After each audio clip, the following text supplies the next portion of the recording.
The following is a paid program by Zola Levitt Ministries.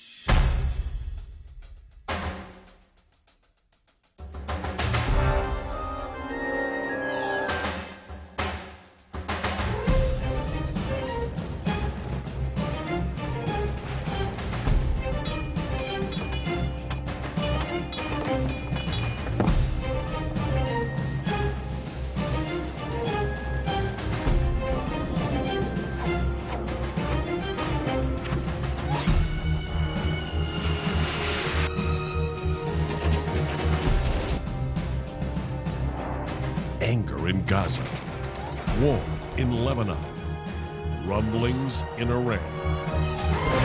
As the world focuses on the Mideast quagmire, Zola Levitt Ministries presents Daniel and the Last Days Battle for Planet Earth.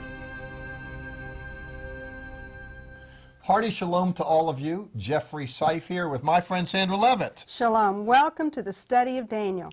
The prophetic visions that Daniel had for the past, for the future, and for when he was in Babylon, 553 B.C. Yes, many don't consider that when Daniel writes, he's there in modern Iran, Iraq. He's that part of the world. And the visions that he has are so good for us to know that we win.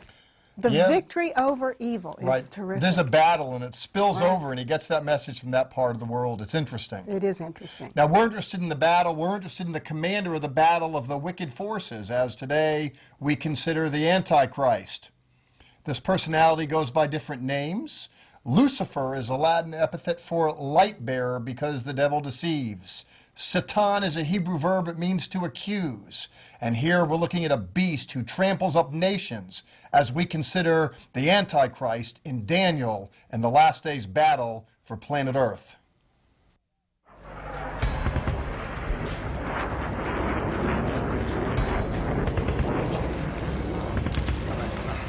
At the time of the end, evil forces mustered by the Antichrist will be mobilized and foisted upon God's chosen people.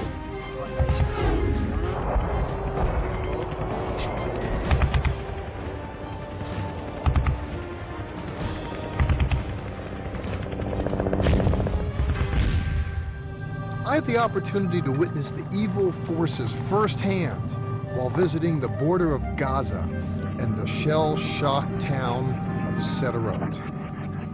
Here behind the police station at Sderot. Sderot is at the northeastern area of the Gaza, just outside of the northeastern sector. Sderot is the area that has received more Qassam rockets than has any other Israeli settlement in recent memory. In fact, we're looking at between 3,000 and 4,000 that have fallen here since the year 2000. What we have right here is some of the inventory of recent months, in fact. This town has been hit, and it has been hit hard. That's evidence just driving over to the police station, going through the town. You can see there's not many people out today. And why is that? Well, yesterday a number of bombs, a number of these missiles rained down in this area, and people are not comfortable going out and walking about because the population is terrorized by all this. This is an example of a Qassam rocket. This one fell today. In fact, they're all dated. And this is today's fare. Over here is yesterday's. And some of these missiles have graffiti written on the side. One says, from Gaza with love. Another one says, to Jerusalem. And they're sending their affections this way. Well, it's rather tragic sending missiles against unarmed personalities, but we're looking at people that don't work with the same values that we do. We're looking at a series, Daniel and the last day's battle for planet Earth, and we're going to look in some biblical texts to consider who it is that we're dealing with from a biblical perspective, from text written many, many, many centuries ago. And those texts were yesterday, this is today, and here we are. We're going to bring those two together as we continue our story, Daniel, the last day's battle for planet Earth.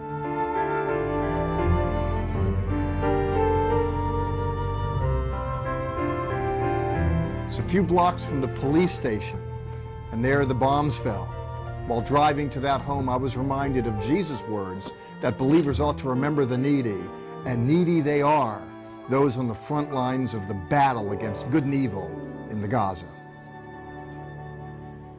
I've responded to disasters before. I've been in homes where there's fires. In this home here, dinner is not being served. Cook pot, holes in it. The Qassam rocket hit the house. The wall fell on Mother. Fire ensued. You know, when those rockets hit, they're loaded with nails, and they're very... How do you resist them? This is a metal pot. It goes right through it like bullet holes. I want to show you some of this destruction here. And as I'd said, in another life as a firefighter, I've responded to scenes like this before, but I want to be very careful where I walk on this one. We have personal protective equipment, clothing to protect us from nails and other things that protrude, but here I have nothing but the shoes that I'm wearing. It's an interesting sight, of course. The rocket hit, a fire ensued, walls fell down, and there was some personal damage as well. When I look among the wreckage, I see things, and I didn't set this up at all. I see a gas mask here. You know, the population in Israel has been intimidated from wars gone by, where the concern is that rockets bearing gas would bear down on people, and you can still see some of the defensive mechanisms against that. How do you defend against all this stuff? It really is a different kind of world. Difficult as this world is, I want you to know that this world was predicted in the Word. If you would turn in the Bible to the book of Daniel, the 7th chapter. Herein the prophet says in chapter 7, verse 3, he sees great beasts come from the sea. You know, Gaza is just on the sea. In fact, it was known as Gaza in ancient days. It was a Philistine port city. And here this prophet has a vision of these various monsters coming out of the sea. He says in verse 3, these beasts came up 4 in number. The first, he says, was like a lion, very aggressive. The prophet is predicting, from Daniel's day, he's predicting these various animals that are going to come and bring their force to bear on an area. This is the result of animal behavior right here. He says the first was like a lion with wings, and we see images of Babylonia depicted in ancient statues as a lion, as a winged creature. He goes on then in verse 5 to speak of another beast that comes in the wake, a bear. Some have construed that this empire would be the Medes, the Persians, the confederacy of the two. You know, bears are very aggressive. Next to the lion, they're the king of the area. You know, they just they're known for plunder and for ravaging and the like. And after the bear, he says, the bear's mentioned in 7:5, and in 7:6, then along comes one like a leopard. They move very swiftly and they trounce upon their prey. But it's the fourth beast that is the object of my attention, in part because it was the object of this author. He's going to interpret these beasts to reflect various kingdoms. The Babylonian Empire came and held sway, the Persians and the Medes. Elsewhere, the Greeks were likened to a leopard that swept and moved swiftly over Judea and eastward to get the better of Persia. We're told then that another empire arises in the last days, is the way this picture is set, that's stranger than all the animals that ever came before. In chapter 7, verse 7, he sees a vision, a later vision, where he sees a fourth beast that's terrible. The language in the Hebrew Bible is dreadful. We're told it had great iron teeth, and that it devoured and broke in pieces and stamped residue with its feet. This heinous creature with iron teeth, with a metal mouth, comes and devours and breaks in pieces. A horrible creature. Then in verse 19 of the the 7th chapter, Daniel is inquiring, what is this beast? In verse 19, he's struck by it. He says, "Then I desired to know the truth concerning this fourth beast, which was diverse from all the other beasts and exceedingly terrible." In other words, there's some empire, there's something that's emerging that's bent for war, that made everything that came before it pale in comparison. It's a new kind of war, it's a new kind of empire. There's this new kind of world, and Daniel is struck and wants to know what this is all about. Well, in verses 23 and on, the explanation is given, and it really is worth a look. He says, "Thus he said, the fourth beast will be the fourth kingdom upon the earth, which will be diverse from all the kingdoms, that this one comes and is different from what came before it. And he will devour the whole earth and tread it down and break it in pieces." Emerging at day's end is this horrific empire that crushes everything in front of it. He says then that 10 kings will arise. This is where expositors get this one world empire underneath the Antichrist, and from that will emerge this beast, this king who will arise and be diverse from all others. And we're told he'll speak words against the Most High and will wear out the saints of the Most High. We're told that this anti-Messiah is going to make his entrance onto the stage of the human drama out of this confederacy of kings, and he's going to rule. He's going to speak words against the Most High God and do more. We'll pick up with this story again in a moment.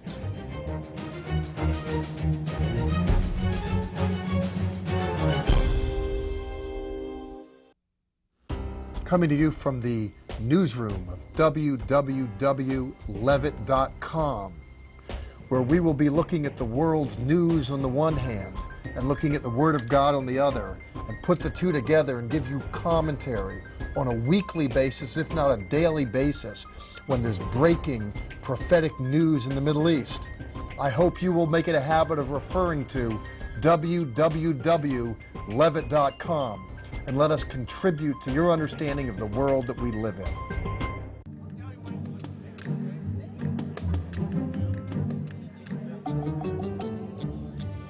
Oh, it's wonderful to be here in the Jordan River. Sandra Levitt and I want to invite you to join us for a trip. Busload of pilgrims are here, and 6 pastors came with us that are behind us here, baptizing individuals. Why not you sometime join Sandra Levitt and I for the trip of a lifetime here in Israel and be baptized in the Jordan River? For more information on our next tour to Israel, call 1-800-WONDERS. That's beautiful Israel, peaceful Israel. We don't go to the places we've been showing you. We don't go to places where there have been bombs or there are rockets. We take you to wonderful pilgrim sites that are wonderful, beautiful places to see. Jeff, I am amazed that there are between 3,000 and 4,000 rockets fallen in Sderot since 2000. I think, what other country would put up with this? Yeah, what would America do? On 9/11, we were hit hard, and bingo, the whole world unleashed for us. And here there's thousands of these week after month after year. And nobody reports it. No, all we ever see on the news is that Israel goes into Gaza. Israel goes and takes the action. And people really need to know that rockets are flying into Israel. Right. Every single day. Yes, they're really at the ragged edge there. It's not only pathetic at one level, but it's prophetic too. As things heat up there, it seems that these have biblical implications. It's what Daniel was talking about. Daniel's talking about the end times. What are the end times? This is all laid out before us. Right. Israel gathered together as a nation, regional powers bent on its demise, an Antichrist making his entrance onto the stage of the human drama. It's all there, isn't it? Any way he can. The devil uses anything he can. Yes. It might seem at face value, by the way, that we're burning both ends of the candle. On the one hand, we're saying, oh, it's a great place to visit. On the other hand, there's war looming on the horizon. But it's not. It's different. Everyone that goes to Israel is amazed at how peaceful it is. Right. It's the Bible land. The problems are more localized rather than everywhere. In fact, when we went to Gaza, we had to get military approval to go there. We went closer than most people go. Right. And now off to Gaza we go as we continue along on the journey and consider Daniel and the last day's battle for planet Earth.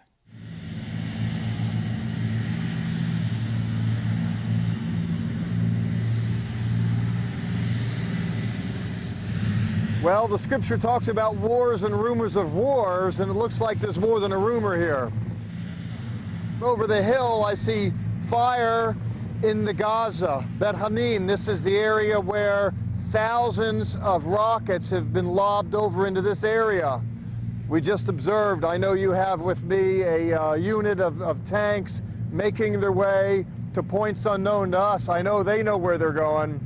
We don't know where they're going, but we know at one level where the world is going. And so against this backdrop, what I'd like to do is to continue the story in the 7th chapter of the book of Daniel, wherein we're told of a world where a very strange empire is going to emerge at day's end and crush and wreak havoc. Daniel, as you might recall, was concerned about what all this meant. He says as much, and then he's directed to an answer to the question, what means God by this vision? He says he wanted to know the truth in verse 19, and then he was told, well, picking up on 25, let me just go that he speaks of this diabolical personality that emerges over confederacy of states. This person in verse 25, he says, he'll speak words against the Most High, and he shall wear out the saints of the Most High. Apparently this person is so intense and so given to blasphemy that he wears out God, he wears out the saints of God, if you will. We're told as well that this person will think to change the times and the seasons and the law. This person wants to rearrange life as we know it. And of course, during his administration, and in many respects, he does just that. This Antichrist emerges, and he is going to then bring armies into this region and sweep down here in a way that's just unprecedented, if you can imagine that. We're told that people will be given into his hand for a time, 2 times and a half a time. Now this year, 2 years and a half a year is where Bible interpreters get the concept of the midway through the tribulation period.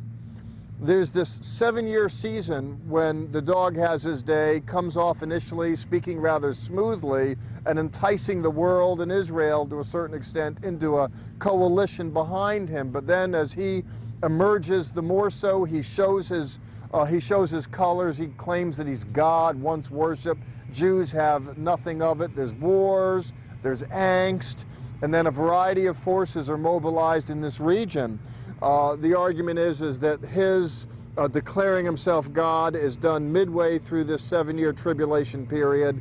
You have Jews that en masse are breaking away from his coalition and others. They're not going to worship him. They're not going to receive any marks on their arms. Jews went through this in the Holocaust. We're not looking for any repeat performances. And then, you know, the lines are drawn in the sand and the battle is on. And so Daniel sees this thing really, really getting bad. He sees this monster coming and holding sway over the earth of such as has not been seen before, and then he gives voice to the fact that the dog's going to have his day for a season. We're told, however, in verse 26, but the judgment shall sit, and his dominion shall be taken away.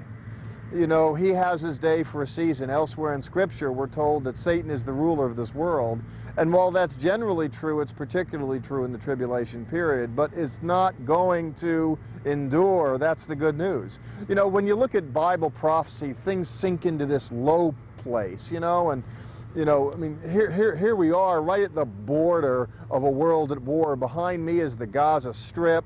Particularly behind me is the place where thousands of missiles are launched, these Qassam rockets molesting Israeli settlements round about. It's just nasty business.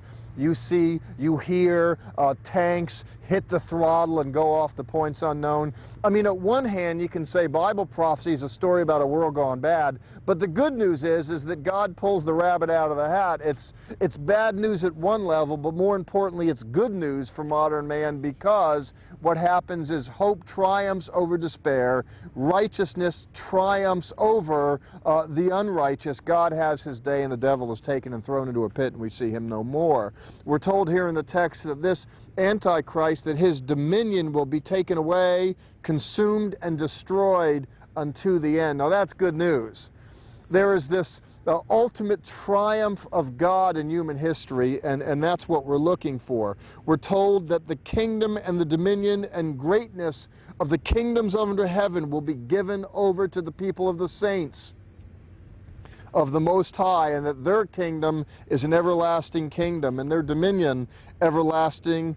You know, you might recall in the Sermon on the Mount, Jesus said, "Blessed are the meek, for they shall inherit the earth." You know, there's a sense in which those that have been oppressed and maligned, they have their day. There's a vindication in human history, and to that we all await. In national affairs, there's a vindication. God's going to get his earth back.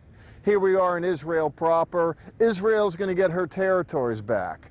Now there you are sitting in your living room, wherever it is you're watching this program. You're going to get your life back. The Bible says that the devil comes to steal, to kill, and to destroy. Yeshua, Jesus said, "I came that they may have life and have it abundantly." There's a restoration where you get the promise made for you. God said that he made you mankind. It says in Hebrew, "Vayomer Elohim na'aseh adam b'tzalmenu kidmutenu." God said, "Let us make man in our image and our likeness." God made man to be victorious, to be the head and not the tail, a victor and not a victim. Sin had its way. The race was violated. It went down.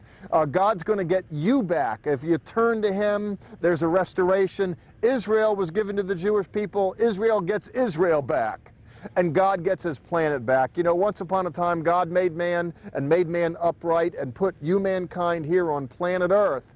But sin made its entrance onto the stage of the drama, and the thing went bad. Well, it all comes back together again as God has his triumph in human affairs at day's end.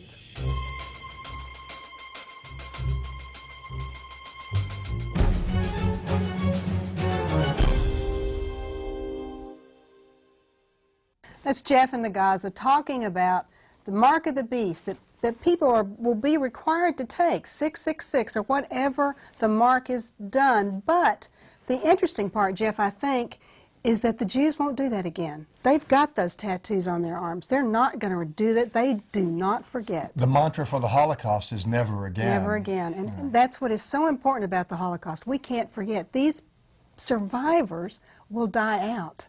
We've got to remember not to take the mark. And what was most pronounced in my memory growing up in a post-Holocaust German-Jewish world are those tattoos, and how shocked I was to think how Jews were recorded like that. Never again. Never again, I agree. Avi Lipkin is a friend of the ministry, and Zola loved listening to him talk. Here's Zola introducing Avi Lipkin. Yes, our friend Avi Lipkin speaks in churches a lot of the time. He's a spokesman for the Israeli army, or that was his work in the army, and he's very knowledgeable about things military, about things in the Promised Land. Of course, he lives there every day. He speaks good Arabic. His wife monitors the Arab news services.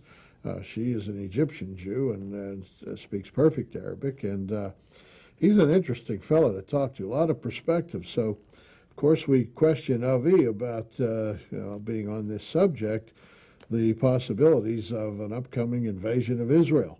So now to our expert, Avi Lipkin.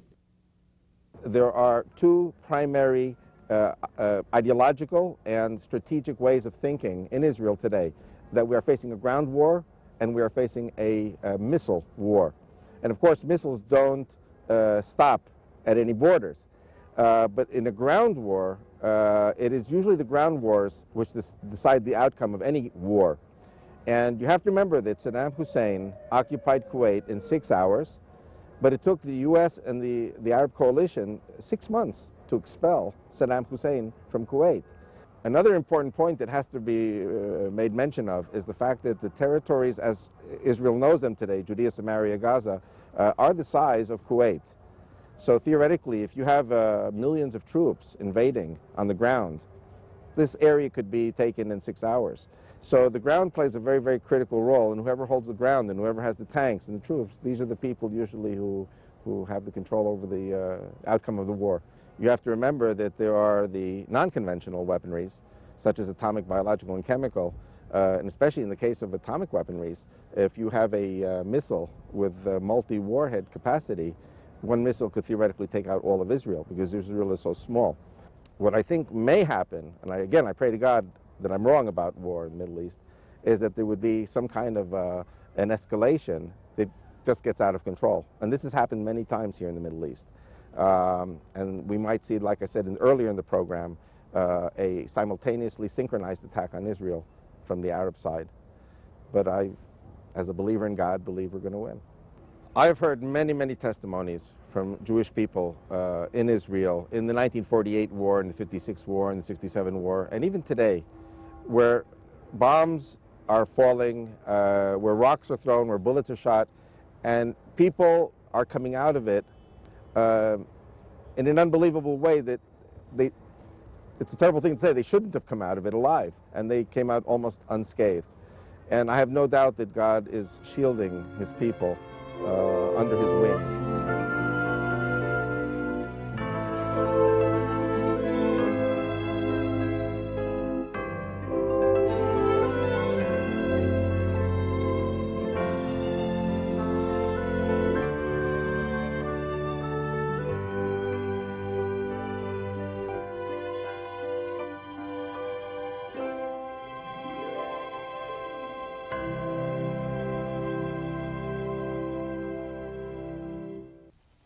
Avi's a great man on the ground, and he gives a window into understanding what's happening in the present world. And Daniel, for my money, does much the same. In chapter 7, Sandra, we have an Antichrist who emerges, who is given to persecuting the saints in verse 25, and he lets loose hell on planet Earth. I feel almost, if I wasn't a believer, I'd really be afraid. I'd be really afraid. This is not good news for unbelievers. The good news I love in 7:27 is that it says his kingdom, God's kingdom, will be an everlasting kingdom, and all rulers will worship and obey him. God wins. The ultimate triumph of God in human history. It's wonderful. Difficulties notwithstanding. And as you go, remember, Sha'alu Shalom Yerushalayim. Pray for the peace of Jerusalem. Our offer on this program, Satan in the Sanctuary, written by Zola Levitt with Dr. Thomas S. McCall. This bestseller concerns the history of Israel, the temples, and the Antichrist, as forces prepare for the last day's battle for planet Earth.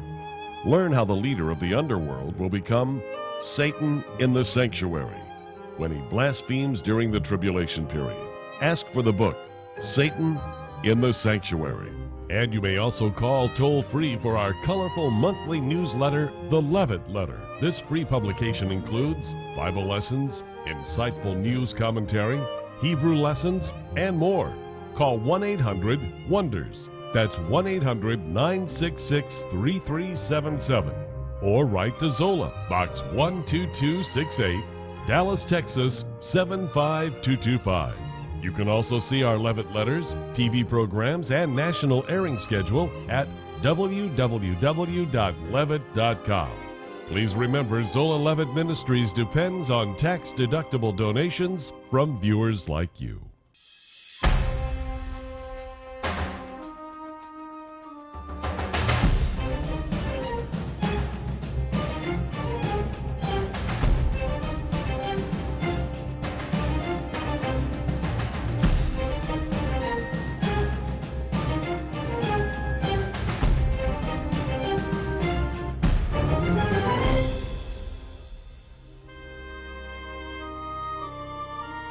This has been a paid program brought to you by Zola Levitt Ministries.